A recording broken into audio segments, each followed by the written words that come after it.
Start. परिच्छेद. आरोपी परक्राम्य लेख अधिनियम 1881 कलम 138 अन्वये दोषारोपास सामोरे जात आहे. हकीकत थोडक्यात खालीलप्रमाणे आहे. फिर्यादी संस्था नाशिक रोड, देवळाली व्यापारी सहकारी बँक लिमिटेड, नाशिक रोड ही संस्था कायदेशीररित्या नोंदविलेली बँक असून फिर्यादीचा बँकिंगचा व्यवसाय आहे. आरोपी फिर्यादी बँकेचे सभासद असल्यामुळे आरोपीच्या विनंतीवरून फिर्यादी बँकेने आरोपी यांना दिनांक 20/11/2019 रोजी रक्कम रुपये 90,000 कर्ज दिले आहे.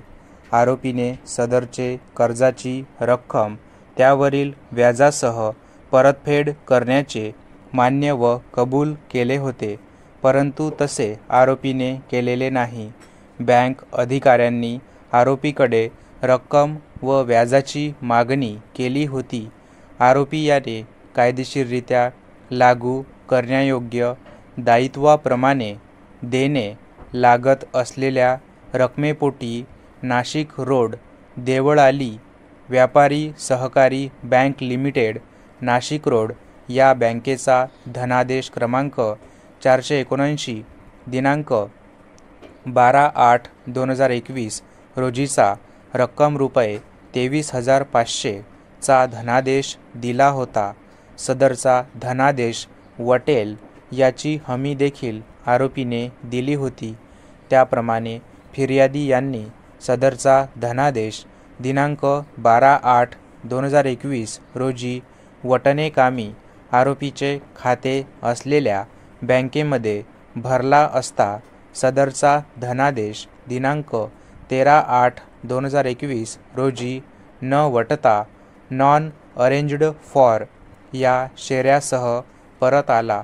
फिर्यादी यांनी दिनांक 4/9/2021 रोजी वकील श्री S.B. शितोडे यांचेमार्फत आरोपीस कायदेशीर नोटीस पाठविली.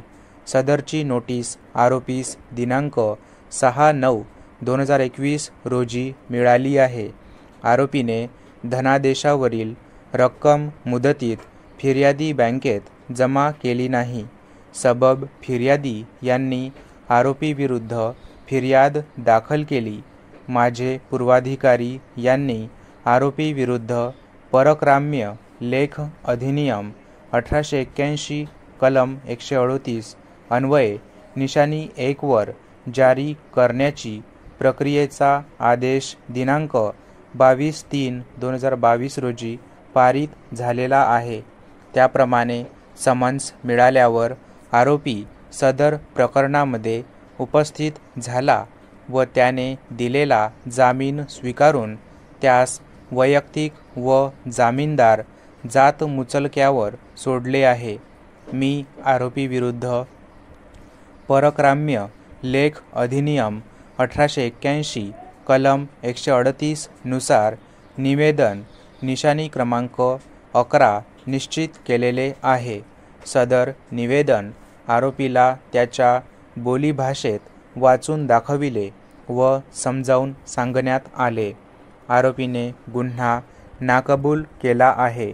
मी आरोपीचा फौजदारी प्रक्रिया संहिता कलम 313 अन्वये जबाब निशाणी क्रमांक 31 अन्वये जबाब नोंदविण्यात आला. बचाव पक्षाने साक्षीदार घेतलेले नाहीत. परिच्छेद. फिर्यादीने सादर केलेला पुरावा व त्यावरील आरोपीचा बचाव यावरून मी खालील मुद्दे माझ्या विचारासाठी घेतले आहेत आणि त्यावरील निष्कर्ष मी त्याखाली दिलेल्या कारणांसहित मांडित आहे. मी फिर्यादी यांचे विद्वान वकील श्रीमती M.S. शितोडे यांचा व आरोपीतर्फे विद्वान वकील श्री A.A. शेख कंसात इनामदार कंसपूर्ण यांचा युक्तिवाद ऐकला आहे. आरोपीवरील आरोप सिद्ध करण्याकरिता फिर्यादी यांनी साक्षीदार क्रमांक 1 फिर्यादी श्री अंबादास यांची साक्ष निशाणी क्रमांक 4 अन्वये नोंदविली आहे.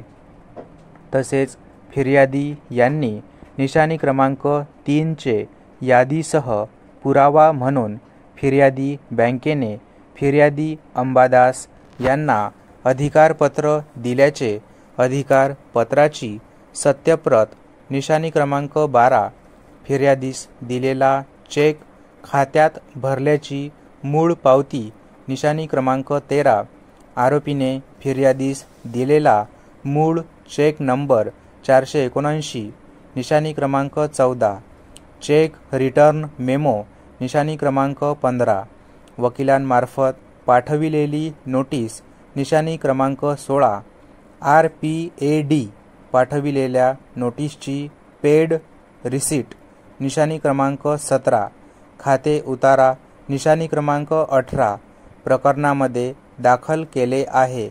त्यानंतर फिर्यादी यांनी निशाणी क्रमांक 29 अन्वये पुरावा संपल्याची पुरसीस दाखल केलेली आहे. बचाव पक्षातर्फे आरोपीचे वकिलांनी बचावाचे साक्षीदार तपासले नाहीत.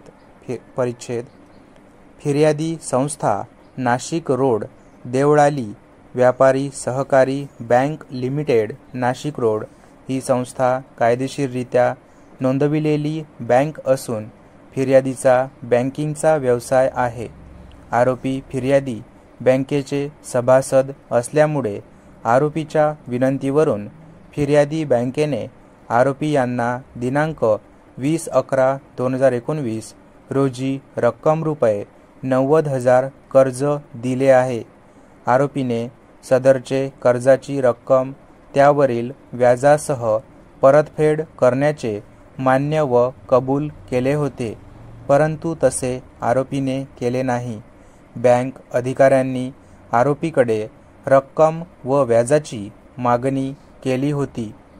आरोपी याने कायदेशीररित्या लागू करण्यायोग्य दायित्वाप्रमाणे देणे लागत असलेल्या रकमेपोटी नाशिक रोड देवळाली व्यापारी सहकारी बँक लिमिटेड नाशिक रोड या बँकेचा धनादेश क्रमांक 479 दिनांक 12/8/2021 रोजीचा रक्कम रुपये 23,500चा धनादेश दिला होता.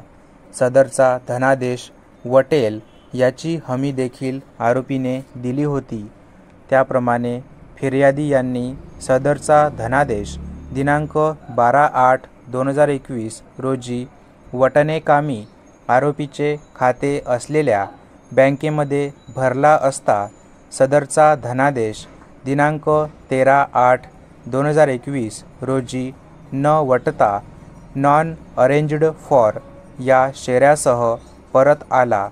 फिर्यादी यांनी दिनांक 4/9/2021 रोजी वकील श्री S.B. शितोळे यांचे मार्फत आरोपीस कायदेशीर नोटीस पाठविली.